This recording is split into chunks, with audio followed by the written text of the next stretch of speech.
Hello students, welcome back to the channel. So आज के lecture में हम पढ़ने वाले हैं 10.3.3 रिफ्रैक्शन बाय स्फेरिकल लेंसेज। कल हम लोगों ने रिफ्रैक्शन पार्ट को स्टार्ट किया था, तो आज हम उसको कंटिन्यू करेंगे। You might have seen people using spectacle for reading.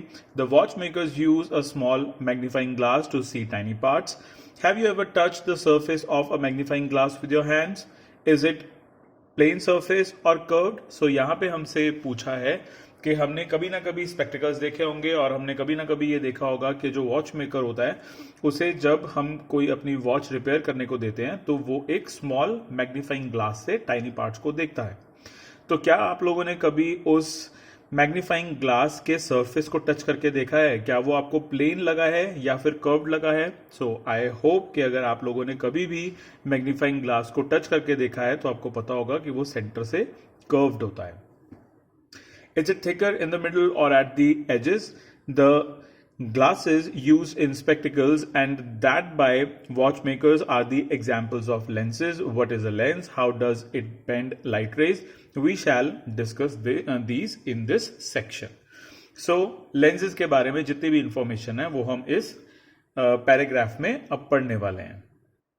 A transparent material bound by two surfaces of which one or both surfaces are spherical forms a lens. एक transparent material जिसकी दो सरफेसेस हो और उन दो में से जो एक सरफेस है वो स्फेरिकल हो तो उसे हम बोलते हैं लेंस। अब इसका मतलब क्या हुआ, इसे समझने के लिए हमें ये डायग्राम देखना होगा। यहां पे हम इन 4 फिगर्स को कंसिडर करेंगे। डेफिनेशन में इन्होंने कहा है कि जो स्फेरिकल जो सरफेस है वो कोई भी एक या फिर दोनों ही हो सकती है। ठीक है, सो पहले हम आते हैं कि एक हमारे पास स्फेरिकल है और एक हमारे पास प्लेन लेंस है। ठीक है, सो अगर हम इस केस में बात करें तो हमारे पास दो केसेस बनेंगे। एक होगा हमारे पास प्लेनो कन्वेक्स लेंस और एक होगा हमारे पास प्लेनो कनकेव लेंस। ठीक है, इसमें क्या है, जो एक सरफेस है वो प्लेन है और दूसरी सरफेस जो है वो कर्व्ड है। यहां पे भी अगर हम बात करें, एक सरफेस जो है वो प्लेन है और दूसरी कर्व्ड है। अब इसके बाद इन्होंने कहा कि दोनों ही जो सरफेसेस है वो स्फेरिकल हो सकती हैं। तो यहां पे हमने क्या किया, एक प्लेनो कनकेव इस डायरेक्शन में और एक प्लेनो कनकेव इस डायरेक्शन में हमने लिए, उनको आपस में जोड़ दिया तो हमारा क्या बन गया, डबल कन्वेक्स लेंस। एक प्लेनो कनकेव लेंस इस डायरेक्शन में और एक इस डायरेक्शन में। ठीक है, इसी को अगर हम इन्वर्ट कर दें, ओके, तो इस डायरेक्शन में, तो हमारे पास क्या बन गया, डबल कॉनकेव लेंस। अब यहां पे डबल डबल आपको मेंशन करने की जरूरत नहीं है, क्योंकि इनको अगर हम सिंपल लैंग्वेज में बोलें तो इन्हीं को कन्वेक्स लेंस और कनकेव लेंस बोलते हैं।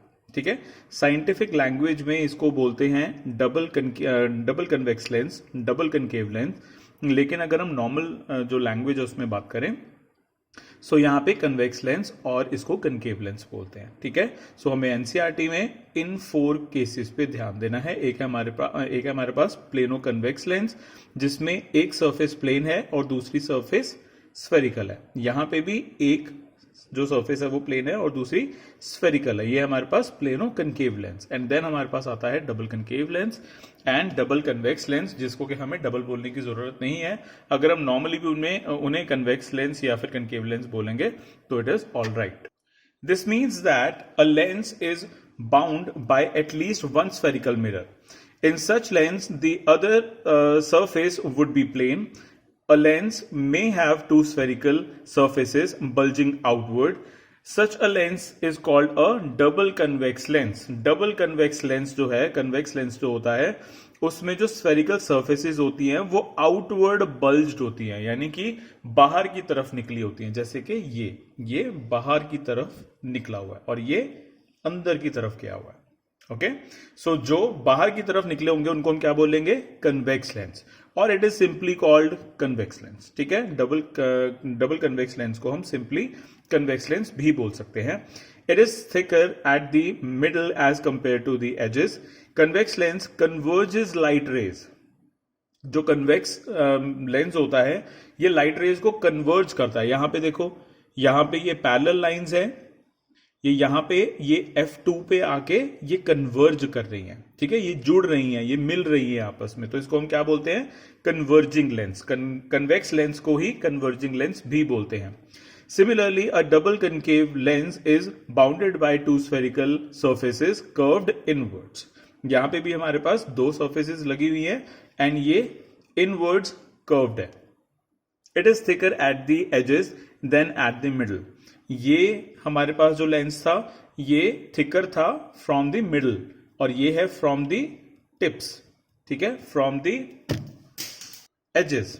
Okay, so such lens diverge light rays as shown in the figure. अब कुछ जो अब अगर हम इस कनकेव लेंस की बात करें तो इसमें क्या होता है कि जो लाइट रेज है वो डाइवर्ज करती है, ठीक है, यानी कि ये मिलती नहीं है, ये और फैल जाती हैं। ओके, सो ये है हमारा कन्वर्जिंग लेंस, ये है हमारा diverging lens. Such lens are called diverging lens. A double concave lens is simply called a concave lens.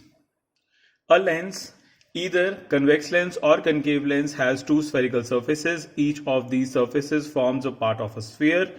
The center of these surfaces are called center of curvature of the lens.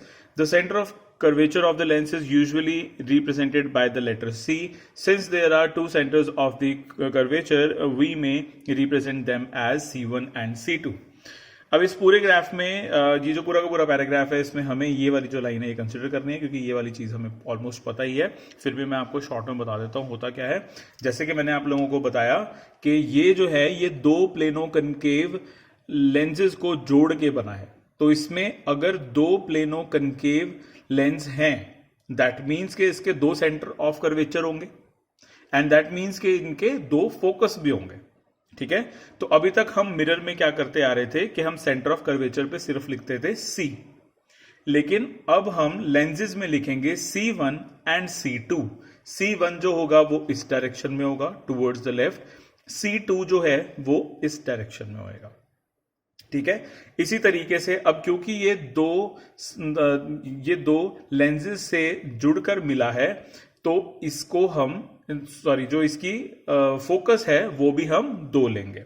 सो यहां पे आएगा आपका F1 और इस side आएगा आपका F2। सो ये यहां पे ध्यान में देने वाली बात है कि क्योंकि यहां पे दो स्फेरिकल जो लेंसेज हैं वो जोड़कर एक स्फेरिकल लेंस बनाया है, तो इसलिए हमें यहां पे सेंटर ऑफ कर्वेचर दो लेने हैं एंड फोकस भी हमें दो लेने हैं, C1 एंड C2। C1 जो होगा एंड F1 जो होगा वो आपके लेफ्ट हैंड साइड में आएगा एंड F2 एंड C2 ये आपके राइट हैंड साइड में आएगा। The central point of a lens is its optical center. It is usually represented by letter O. जैसे कि हम मिरर का जो सेंटर पॉइंट है उसको हम पोल लेते थे, वैसे ही हमें यहाँ पे लेंस का जो सेंट्रल पॉइंट है उसे हमें ऑप्टिकल सेंटर लेना है।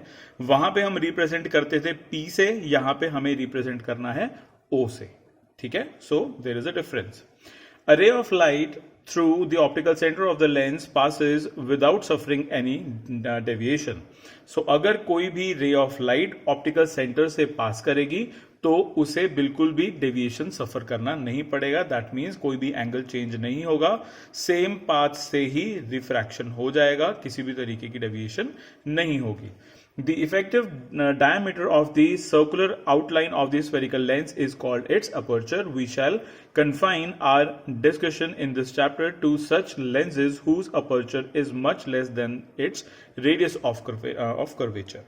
So, जैसे कि मैंने आप लोगों को बताया था मिरर वाले पार्ट में भी कि जो अपर्चर है वो क्या है, अपर्चर है the distance of M and end of that mirror, यानी कि उस मिरर का जो स्टार्टिंग पॉइंट है और जो उसका लास्ट पॉइंट है उसके बीच का जो डिस्टेंस है वो है अपर्चर। और अगर हम लेंसेज के बारे में बात करें तो लेंसेज का जो पूरा का पूरा डायमीटर है उसको हम बोलते हैं अपर्चर, ठीक है। और यहां पे ये लिखा हुआ है कि इस चैप्टर में हम जितने भी लेंसेज यूज कर रहे हैं उनका जो अपर्चर है वो उनके रेडियस ऑफ कर्वेचर से भी छोटा है। Okay, so such lenses are called thin lenses with small apertures. What happens when parallel rays of light are incident on a lens? Let us do an activity to understand this. अब जैसे कि हमने concentration of the concave mirror पढ़ने के लिए एक activity की थी, वैसे ही हम यहाँ पे कॉन्वेक्स मिरर की जो कॉन्सेंट्रेशन है वो भी पढ़ने के लिए एक एक्टिविटी करेंगे, but in the next lecture. So that's it for this video, students. I'll see you in the next one.